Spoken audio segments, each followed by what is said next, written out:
In the 2026 Gujarat Local Body Elections, an astonishing 722 seats were entirely decided before Election Day even arrived. This happened within a massive contest.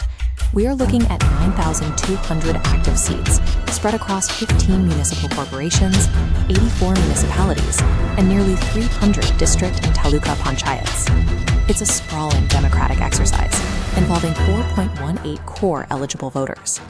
Yet nearly 8% of the entire electoral board was claimed without a single citizen casting a ballot. This was possible because 1,663 candidates withdrew their nominations right before the polls opened. When the withdrawal period ended, all 722 of those uncontested seats were secured by the ruling BJP. The Indian National Congress alleged that these withdrawals were driven by intimidation, financial inducements, and offers of political positions. The State Election Commission maintained that these uncontested victories were legal and confined strictly to specific municipalities and nagarpalikas. This pre-game sweep created a formidable baseline of power, forcing opposition parties to fight from a deficit before the first polling station even opened. For the thousands of seats that were actually contested, the underlying rules of engagement had changed. The reservation quota for other backward classes, or OBCs, in local bodies increased from 10 to 27%. This forced political parties to throw out their old candidate lists, recalculating their demographic math to fit the revised reservations.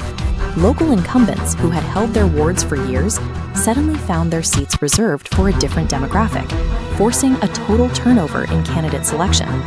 Navigating that new map required distinctly different approaches. The BJP focused on total consolidation, aiming to absorb the leadership of rival power bases. This was seen just weeks before the election, when the BJP successfully absorbed the former head of the Aam Aadmi Party's farmers' wing, Raju Kripada. The Congress Party played a broad-scale defense, focusing their messaging on election integrity and the fairness of the voting process. But newer players like AAP and AIMIM acted as targeted challengers. AAP focused on grassroots rural areas, like the Malia Hati Taluka Panchayat, while AIMIM targeted highly specific, localized pockets to disrupt legacy voting blocks. When faced with a dominant incumbent, these challengers abandoned statewide campaigns in favor of hyper-local tactics. These strategies ultimately collided with the reality of Election Day turnout, which revealed a stark contrast between city dwellers and villagers.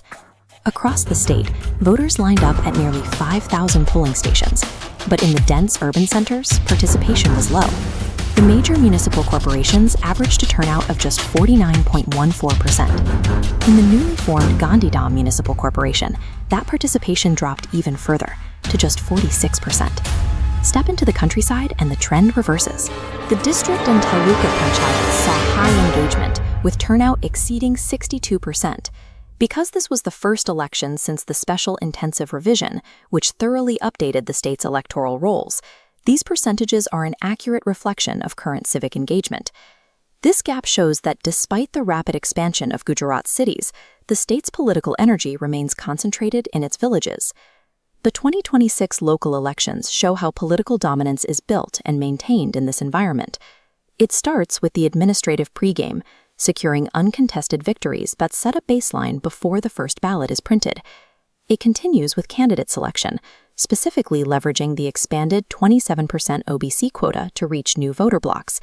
And it culminates in mobilizing the active electorate, which the data shows is most engaged in the rural districts. It is a strategic irony.